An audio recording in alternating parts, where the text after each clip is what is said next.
Well, he was the eminent sinologist, yet some believed he was too soft on China. Sir David Wilson became the territory's 27th governor in 1987. And during his 5 years in office, it was the legacy of the Tiananmen Square massacre that overshadowed his governorship. In our series, Hong Kong Back and Beyond, we go to Edinburgh for a chat about those trying times with Lord David Wilson.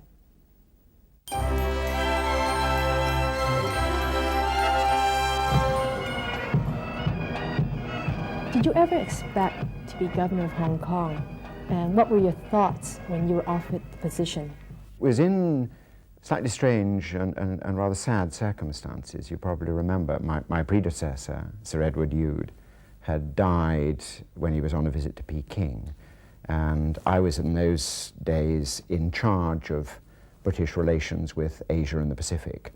So, of course, I was very much aware of his death and the problems that created. But I didn't expect that I was going to be offered the governorship. When you became governor, what was the mood in Hong Kong? And the whole time I was in Hong Kong, people always were talking about 1997. What is there might happen in 1997? How do we deal with this? How do we prepare for that? So 1997 was on the agenda throughout my period as governor in a way which it certainly hadn't been when I was political advisor in Hong Kong in the late 1970s. In May and in June, confidence in Hong Kong was badly shaken by the tragic events in China. And your governorship actually straddled the Tiananmen Square crackdown, so did you find that it was even more difficult to assure people that the joint declaration was going to hopefully be intact? Yes, no, I think that's a very valid point, that what we'd been doing before 1989 was steadily, slowly building up confidence between Hong Kong and China, between the people who were dealing with each other. People in Hong Kong were more and more visiting China, getting to know it, realizing China was changing, taking advantage in terms of trade, of the new opening up of China, all of that. And all of that was slowly building up the mood of mutual confidence that you needed. The Tiananmen incident was a major setback to that. There's no doubt about it. It had a very profound effect in Hong Kong. It was a tragedy. Of course it was a tragedy. It affected our dealings with China for a period of several months.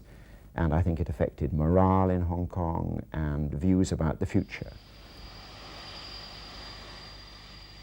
How important was the new airport project to this rebuilding of confidence? I think, if I remember right, all the work had been done. Clear that we needed a new airport, vital. Kai Tak was getting overcrowded. Clear that it should go to Chek Lap Kok, that was the right place. Clear that we could afford it, that Hong Kong could afford it. And the decision was, given all of those things, plus the crisis of Tiananmen, do we shelve it again because there's a crisis? Do we shelve it because people are worried about the future? Or do we do the opposite? Do we say that we, the Hong Kong government, have confidence in the long-term future? I welcome the enactment of the British Nationality Hong Kong Act, which provides full British citizenship and the right of abode in the United Kingdom for up to 50,000 Hong Kong families. It bears repeating that the objective of the Act is to give those selected the confidence to stay in Hong Kong up to and beyond 1997.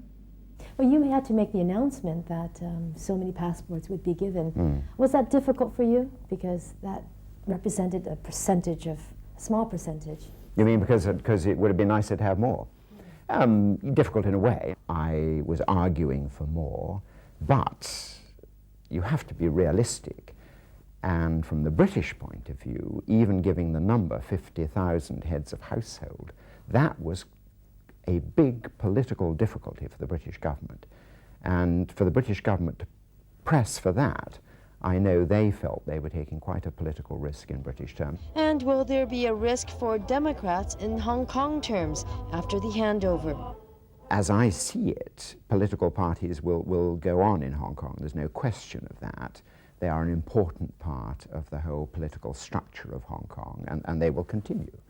And I would expect to see different political parties in Hong Kong contesting the elections for the new Legislative Council when those take place.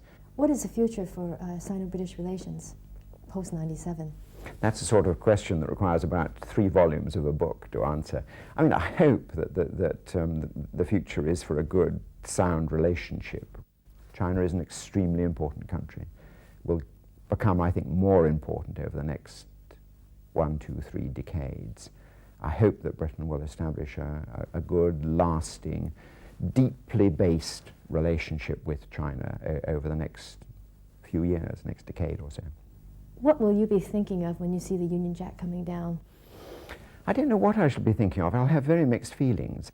And if you look around the hillsides now, what do you see? Huge skyscrapers, high-rise buildings, immensely prosperous place. I mean, one of the most prosperous places in the world. So I'll look back, times I was a student, I'll be a bit nostalgic about the fact that I used to drive around Hong Kong on my little motor scooter and enjoy that. And I shall be immensely proud of what Hong Kong has achieved since then.